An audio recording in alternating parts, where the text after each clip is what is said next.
शांति। आज 1 सितंबर 2025 की बाबा की साकार मुरली है।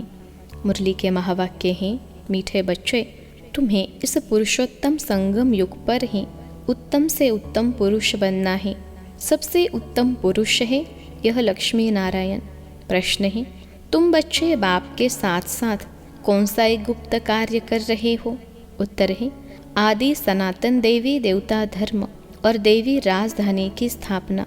तुम बाप के साथ गुप्त रूप से यह कार्य कर रहे हो। बाप बागवान हैं जो आकर कांटों के जंगल को फूलों का बगीचा बना रहे हैं। उस बगीचे में कोई भी खौफनाक दुख देने वाली चीज़ें नहीं होती। गीत है, आखिर वह दिन आया आज। ओम शांति। रूहानी बाप बेट रूहानी बच्चों को समझाते हैं।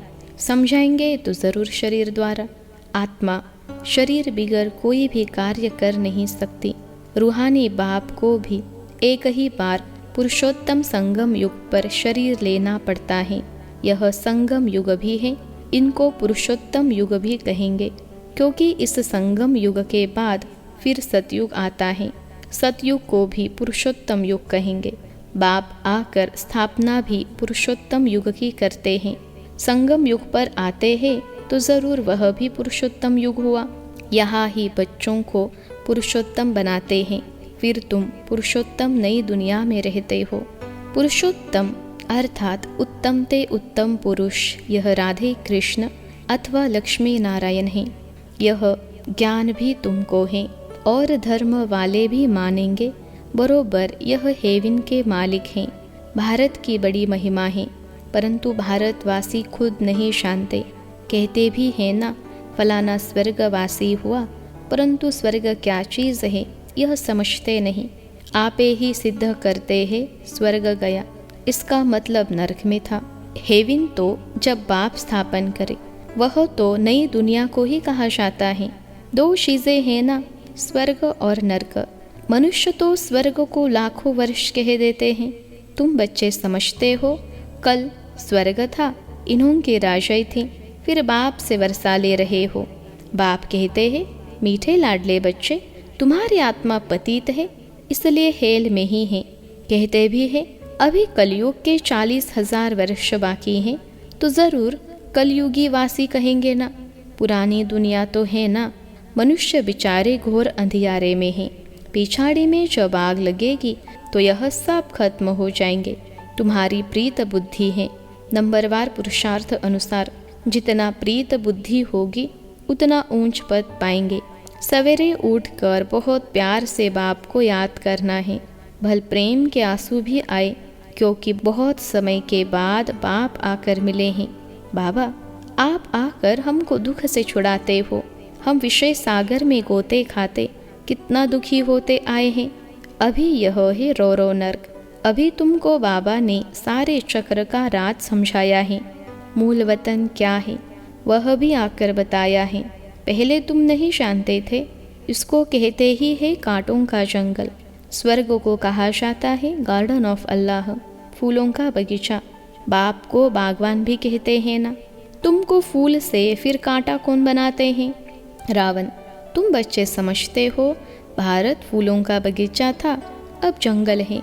जंगल में जानवर बिच्छू आदि रहते हैं। सतयुग में कोई खौफनाक जानवर आदि होते नहीं। शास्त्रों में तो बहुत बातें लिख दी हैं।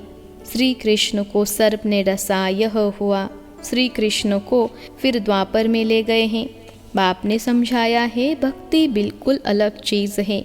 ज्ञान सागर एक ही बाप है। ऐसे नहीं कि ब्रह्मा विष्णु शंकर ज्ञान के सागर हैं। नहीं, पतित पावन एक ही ज्ञान सागर को कहेंगे। ज्ञान से ही मनुष्य की सद्गति होती है। सद्गति के स्थान है दो, मुक्ति धाम और जीवन मुक्ति धाम। अभी तुम बच्चे जानते हो यह राजधानी स्थापन हो रही है, परंतु गुप्त। बाप ही आकर आदि सनातन देवी देवता धर्म की स्थापना करते हैं, तो सब अपने अपने मनुष्य चोले में आते हैं। बाप को अपना चोला तो है नहीं, इसलिए इनको निराकार गॉड फादर कहा जाता है। बाकी सब है साकारी, इनको कहा जाता है इनकॉर्पोरियल गॉड फादर, इनकॉर्पोरियल आत्माओं का। तुम आत्माएं भी वहाँ रहती हो। बाप भी वहाँ रहते हैं, परंतु है गुप्त। बाप आकर आदि सनातन देवी देवता धर्म की स्थापना करते हैं। मूल वतन में कोई दुख नहीं। बाप कहते हैं तुम्हारा कल्याण है ही एक बात में, बाप को याद करो, मन मना भव। बस बाप का बच्चा बना, बच्चों को वर्षा अंडरस्टूड है। अल्फ को याद किया तो वर्षा जरूर है। सतयुगी नई दुनिया का, इस पतित दुनिया का विनाश भी जरूर होना ही है। अमरपुरी में जाना ही है। अमरनाथ तुम पार्वतियों को अमर कथा सुना रहे हैं। तीर्थों पर कितने मनुष्य जाते हैं, अमरनाथ पर कितने जाते हैं? वहाँ है कुछ भी नहीं, सब है ठगी, सच की रत्ती भी नहीं। काया भी जाता है, झूठी काया झूठी माया, इसका भी अर्थ होना चाहिए। यहाँ है ही झूठ, यह भी ज्ञान की बात है। ऐसे नहीं कि ग्लास को ग्लास कहना झूठ है, बाकी बाप के बारे में जो कुछ बोलते हैं वह झूठ बोलते हैं। सच बोलने वाला एक ही बाप है। अभी तुम जानते हो, बाबा आकर सच्ची सच्ची सत्यनारायण की कथा सुनाते हैं। झूठे हीरे मोती भी होते हैं ना। आजकल झूठ का बहुत शो है, उनकी चमक ऐसी होती है, सच्चे से भी अच्छे। यह झूठे पत्थर पहले नहीं थे, पिछाड़ी में विलायत से आए हैं। झूठे सच्चे साथ मिला देते हैं, पता नहीं पड़ता है। फिर ऐसी चीज़ें भी निकली जिससे परखते हैं। मोती भी ऐसे झूठे निकले जो ज़रा भी पता नहीं पड़ सकता। अभी तुम बच्चों को कोई संशय नहीं रहता, संशय वाले फिर आते ही नहीं। प्रदर्शनी में कितने ढेर आते हैं। बाप कहते हैं अब बड़े बड़े दुकान निकालो, यह एक ही तुम्हारा सच्चा दुकान है। तुम सच्ची दुकान खोलते हो। बड़े बड़े सन्यासियों के बड़े बड़े दुकान होते हैं, जहाँ बड़े बड़े मनुष्य जाते हैं। तुम भी बड़े बड़े सेंटर खोलो। भक्ति मार्ग की सामग्री बिल्कुल अलग है। ऐसे नहीं कहेंगे कि भक्ति शुरू से ही चली आई है, नहीं, ज्ञान से होती है सदगति अर्थात दिन। वह संपूर्ण निर्विकारी विश्व के मालिक थे। मनुष्यों को यह भी पता नहीं कि यह लक्ष्मी नारायण विश्व के मालिक थे। सूर्यवंशी और चंद्रवंशी और कोई धर्म होता नहीं। बच्चों ने गीत भी सुना। तुम समझते हो आखिर वह दिन आया आज संगम का, जो हम आकर अपने बेहद के बाप से मिले। बेहद का वर्षा पाने लिए पुरुषार्थ करते हैं। सतयुग में तो ऐसे नहीं कहेंगे आखिर वह दिन आया आज। वो लोग समझते हैं बहुत अनाज होगा, यह होगा। समझते हैं स्वर्ग की स्थापना हम करते हैं। समझते हैं स्टूडेंट का नया ब्लड है, यह बहुत मदद करेंगे। इसलिए गवर्नमेंट बहुत मेहनत करती है उन्हों पर। और फिर पत्थर आदि भी वही मारते हैं। हंगामा मचाने में पहले पहले स्टूडेंट ही आगे रहते हैं। वह बड़े होशियार होते हैं, उनका न्यू ब्लड कहते हैं।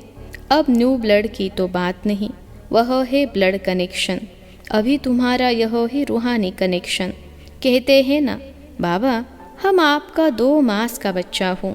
कई बच्चे रूहानी बर्थडे मनाते हैं। ईश्वरीय बर्थडे ही मनाना चाहिए, वह जिस्मानी बर्थडे कैंसिल कर देना चाहिए। हम ब्राह्मणों को ही खिलाएंगे, मनाना तो यह चाहिए ना। वह है आसुरी जन्म, यह है ईश्वरीय जन्म।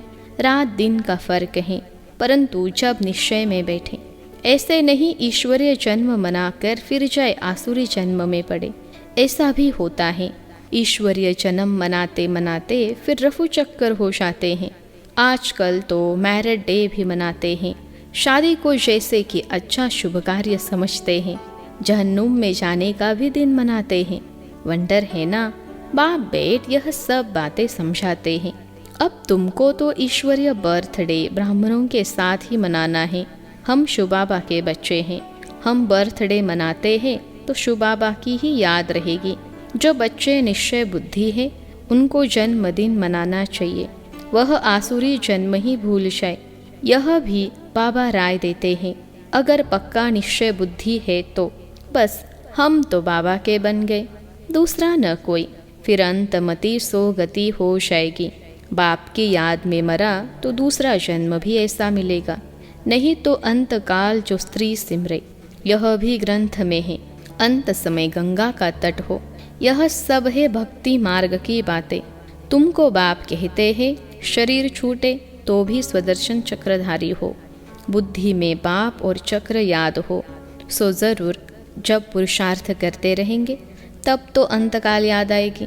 अपने को आत्मा समझो और बाप को याद करो, क्योंकि तुम बच्चों को अब वापिस शाना है अशरीरी होकर। यहाँ पाठ बजाते बजाते सतो प्रधान से तमो प्रधान बने हो, अब फिर सतो प्रधान बनना है।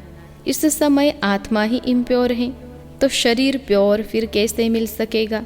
बाबा ने बहुत मिसाल समझाए हैं, फिर भी चौहरी है ना, खाद जेवर में नहीं सोने में पड़ती है। 24 कैरेट से 22 कैरेट बनना होगा तो चांदी डालेंगे, अभी तो सोना है नहीं, सबसे लेते रहते हैं। आजकल नोट भी देखो कैसे बनाते हैं, कागज भी नहीं है। बच्चे समझते हैं कल्प कल्प ऐसा होता आया है, पूरी जांच रखते हैं, लॉकर शादी खुलाते हैं, जैसे किसकी तलाशी आदि ली जाती है ना। गायन भी है, किनकी दबी रही धूल में आग भी जोर से लगती है। तुम बच्चे जानते हो यह सब होना है, इसलिए बैग बैगेज तुम भविष्य के लिए तैयार कर रहे हो। और कोई को मालूम थोड़े ही है, तुमको ही वर्षा मिलता है 21 जन्म लिए। तुम्हारे ही पैसे से भारत को स्वर्ग बना रहे हैं, जिसमें फिर तुम ही निवास करेंगे। तुम बच्चे अपने ही पुरुषार्थ से आपे ही राज तिलक लेते हो। गरीब निवास बाबा स्वर्ग का मालिक बनाने आए हैं, लेकिन बनेंगे तो अपनी पढ़ाई से, कृपा या आशीर्वाद से नहीं। टीचर का तो पढ़ाना धर्म है, कृपा की बात नहीं। टीचर को गवर्नमेंट से पगार मिलती हैं, सो तो ज़रूर पढ़ाएंगे, इतना बड़ा इजाफा मिलता है। पद्मा पदम पति बनते हो, श्री कृष्ण के पाँव में पदम की निशानी देते हैं। तुम यहाँ आए हो भविष्य में पदम पति बनने। तुम बहुत सुखी साहूकार अमर बनते हो, काल पर विजय पाते हो। इन बातों को मनुष्य समझ न सके। तुम्हारी आयु पूरी हो जाती है, अमर बन जाते हो। उन्होंने फिर पांडवों के चित्र लंबे चौड़े बना दिए हैं। समझते हैं पांडव इतने लंबे थे, अब पांडव तो तुम हो, कितना रात दिन का फर्क है। मनुष्य कोई जास्ती लंबा तो होता नहीं, 6 फुट का ही होता है। भक्ति मार्ग में पहले पहले शिव बाबा की भक्ति होती है, वह तो बड़ा बनाएंगे नहीं। पहले शिव बाबा की अव्यभिचारी भक्ति चलती है, फिर देवताओं की मूर्तियाँ बनाते हैं, उनके फिर बड़े बड़े चित्र बनाते हैं, फिर पांडवों के बड़े बड़े चित्र बनाते हैं। यह सब पूजा के लिए चित्र बनाते हैं। लक्ष्मी की पूजा 12 मास में एक बार करते हैं। जगत अम्बा की पूजा रोज करते रहते हैं। यह भी बाबा ने समझाया है, तुम्हारी डबल पूजा होती है। मेरी तो सिर्फ आत्मा यानी लिंग की ही होती है। तुम्हारी शालिग्राम के रूप में भी पूजा होती है, फिर देवताओं के रूप में भी पूजा होती है। रुद्र यज्ञ रचते हैं तो कितने शालिग्राम बनाते हैं, तो कौन बड़ा हुआ। तब बाबा बच्चों को नमस्ते करते हैं, कितना ऊंच पद प्राप्त कराते हैं। बाबा कितनी गुह्य गुह्य बातें सुनाते हैं, तो बच्चों को कितनी खुशी होनी चाहिए। हमको भगवान पढ़ाते हैं भगवान भगवती बनाने के लिए, कितना शुक्रिया मनाना चाहिए। बाप के याद में रहने से स्वप्न भी अच्छे आएंगे, साक्षात्कार भी होगा। अच्छा, मीठे मीठे सिखलते बच्चों प्रति माता पिता बाप दादा का याद प्यार और गुड मॉर्निंग। रूहानी बाप की रूहानी बच्चों को नमस्ते। हम रूहानी बच्चों की सिखलते रूहानी माता पिता बाप दादा को याद प्यार, गुड मॉर्निंग और नमस्ते बाबा नमस्ते। धारणा के लिए मुख्य सार, पहली पॉइंट है अपना ईश्वरीय रूहानी बर्थडे मनाना है, रूहानी कनेक्शन रखना है, ब्लड कनेक्शन नहीं। आसुरी जिस्मानी बर्थडे भी कैंसिल, वह फिर याद भी न आए। दूसरी पॉइंट है अपना बैग बैगेज भविष्य के लिए तैयार करना है। अपने पैसे भारत को स्वर्ग बनाने की सेवा में सफल करने हैं। अपने पुरुषार्थ से अपने को राज तिलक देना है। आज का वरदान है स्नेह और सहयोग की विधि द्वारा सहज योगी भव। स्नेह और सहयोग की विधि द्वारा सहज योगी भव। विश्लेषण है बाप दादा को बच्चों का स्नेह ही पसंद है। जो यज्ञ स्नेही और सहयोगी बनते हैं वह सहज योगी स्वतः बन जाते हैं। सहयोग सहज योग है। दिल वाला बाप को दिल का स्नेह और दिल का सहयोग ही प्रिय है। छोटी दिल वाले छोटा सौदा कर खुश हो जाते और बड़ी दिल वाले बेहद का सौदा करते हैं। वैल्यू स्नेह की है, चीज़ की नहीं। इसलिए सुदामा के कच्चे चावल गाए हुए हैं। वैसे भल कोई कितना भी दे, लेकिन स्नेह नहीं तो जमा नहीं होता। स्नेह से थोड़ा भी जमा करते तो वह पदम हो जाता है। आज का स्लोगन है, समय और शक्ति व्यर्थ न जाए, इसके लिए पहले सोचो पीछे करो। समय और शक्ति व्यर्थ न जाए, इसके लिए पहले सोचो पीछे करो। अव्यक्त इशारे। अब लगन की अग्नि को प्रज्वलित कर योग को ज्वाला रूप बनाओ।